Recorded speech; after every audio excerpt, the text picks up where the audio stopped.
We still have no new concrete Silksong news, aside from a 2025 release window, so while we wait, I'm gonna keep making Hollow Knight videos. People seem to like the lore-based charm build video, so I'm putting together 5 more charm builds based on Hollow Knight lore. Let's start with something a bit on the nose for the knight, and that's the Child of the Pale King build. The knight is quite literally the child of the Pale King, but I think we can represent that through a charm build. What's great is that we have a solid in-game representation of what that looks like through Pure Vessel. They were raised and trained by the Pale King, so they're the epitome of what a Child of the Pale King build should play as. Pure Vessel uses a combination of nail attacks and spells, but most of their spells involve weapons. So we're going to start the build with Unbreakable Strength and Quick Slash. These charms are the core of any nail-based build, increasing raw damage and how fast we can throw out attacks. Normally even a hybrid nail and spell build would use Shaman Stone, but I want to take the spell aspect of Pure Vessel in a different direction. Instead, we'll use Grubberfly's Elegy to turn each nail attack into a spell of its own, mimicking Pure Vessel's Soul Knife attack. Unbreakable Strength increases the damage from the Elegy projectiles from 50% of nail damage to 77.5%, and Quick Slash will naturally allow us to fire more beams. We've got 2 notches left, so Grub Song is a natural fit. With Elegy equipped, we'll gain 25 soul instead of 15 whenever we're hit by an attack, which will help make up for the fact that hitting an enemy with an Elegy beam doesn't generate soul. And since we need full health to keep Grubberfly's Elegy active, we'll need at least some soul to keep our masks full. Then for the final slot, I like either Sprint Master or Steady Body. Both of these charms help offset the backward momentum from nail hits, and which one you pick is just personal preference. Sprint Master lets you maintain normal play by still walking toward enemies, and makes it easier to dodge attacks on the ground. And Steady Body removes the knockback completely, both on the ground and in the air. Great if you prefer to stand and spam. Normally I prefer Sprint Master, but I think Steady Body fits the build more thematically. It kind of embodies the empty emotion of the vessels, I think. If you find you have a hard time keeping your masks full and can't keep Elegy active, you can swap Elegy, Grub Song, and Steady Body for Mark of Pride and Long Nail, so you can have the same big sword vibes as your big sibling Pure Vessel. Second, let's try a tank build. Tanking is not usually a great strategy in Hollow Knight due to your limited masks and how long it takes to heal, but with the right setup, you'd be surprised how easy it is to basically ignore damage. We're going to theme this one off of the Crystal Guardian, since the 2 main defensive charms, Deep Focus and Quick Focus, are designed to fit Crystal Peak. I'm calling it the Crystal Armor build. Deep Focus will make focusing to heal take longer, but heal 2 masks at once, and Quick Focus will bring our focus back up to a more reasonable time. Since these charms make it easy to keep your health full, we could run Grubberfly's Elegy again and shoot beams like the Guardian, but we just did an Elegy build with the Pale King one, so instead I want to focus on turning our defenses into offense with a few different charms. First, we'll combine Stalwart Shell and Thorns of Agony. Thorns will deal damage whenever we get hit, which will be a lot. We're going to play pretty aggressively since we can heal so effectively. Normally, Thorns is a little bit bad because it freezes you in place during the animation and can often miss. But when combined with Stalwart Shell, it actually removes the frozen state so you can act right away, and the increased invulnerability frames can make healing a lot safer. Then for our final notch, we can equip Spore Shroom. This way, both taking damage and healing will damage the enemy, and since we have Deep Focus equipped, the Spore Cloud will be 35% bigger. You'll still want to be making nail attacks and maybe even casting the odd spell, but so long as you have enough soul to heal after every few attacks, then it should be very difficult to bring you down. We can't do a list of builds themed around Hollow Knight characters without including everyone's favorite stinky bug,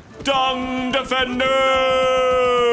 Although Dung Defender is a strong melee-focused boss, this is going to be a spell build I'm calling the Stink Bomb build, and it's entirely focused around the Defender's Crest charm. Will be a real nasty piece of work. A ton of charms combo with the stinky aura from Defender's Crest. First, we'll equip Glowing Womb. This will periodically spawn dung-themed hatchlings that will fly into enemies, detonating on impact and leaving behind a noxious cloud. Then we can use Spore Shroom. I know we just had it in the last build, but once combined with Defender's Crest, the Spore Cloud left behind from healing becomes a Stink Cloud that deals 14 more damage over time. If we equip Fluke Nest, Defender's Crest will turn the swarm of dangerous flukes into one big one that explodes, leaving behind yet another cloud of harmful gas. Shaman Stone will combine with that to increase the cloud's dung-imbued damage from 22 damage up to 29. We have 1 charm notch left, and I like equipping Grub Song for the final slot to help with soul generation, since we'll have flukes and hatchlings eating it all up. Any arena you enter will be filled from floor to ceiling with your lethal stink. Ogrim would be proud.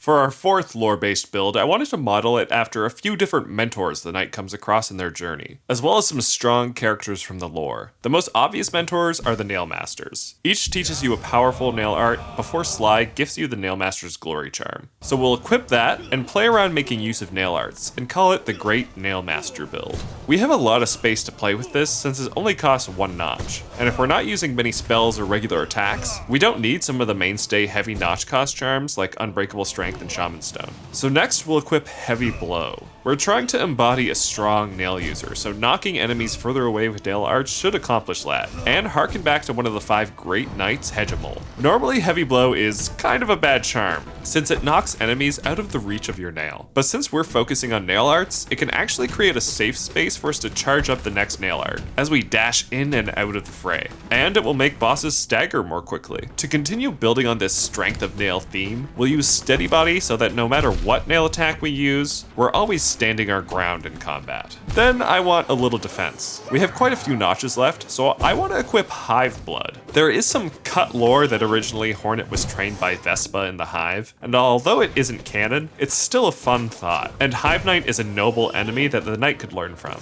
The in and out nature of this build means that even when you get hit, you'll actually have time to regenerate some masks thanks to Hive Blood. And if we add in Unbreakable Heart as well, you can take a lot of hits before actually needing to take time to heal. In the final slot, I want to make a nod to the Seer with Dream Wielder. But since nail arts stack soul very slowly, having a way to quickly build soul up with the Dream Nail will give us all the soul we need for the occasional heal or spellcasting. Finally, I want to do a build that's focused around what may be the knight's true form. The Shade Lord is the final shape the knight takes on when facing down the Radiance in Godhome. So a build that emulates that is very fitting for the knight. You can argue back and forth on exactly how accurate that is, but for the purpose of the build, I'd like to start with Sharp Shadow. This charm makes our dash deal 1 nail's worth of damage when we dash through an enemy using Shade Dash, and the knight takes on a sharper form during the animation that resembles the Shade Lord. We can also equip Dash Master to increase that damage to 1.5 times nail damage, and be a speedy little demon. Since we're building around Void,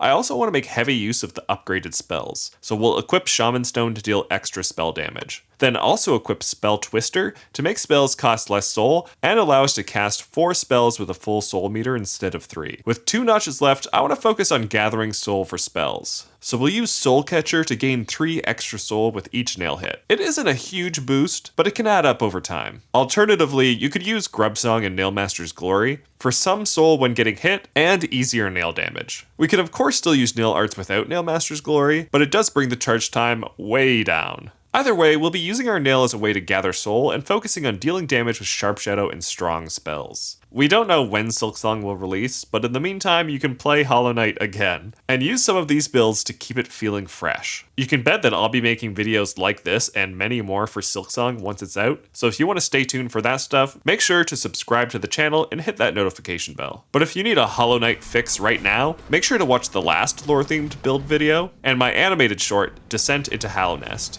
Until the next time, keep believing, Skongers.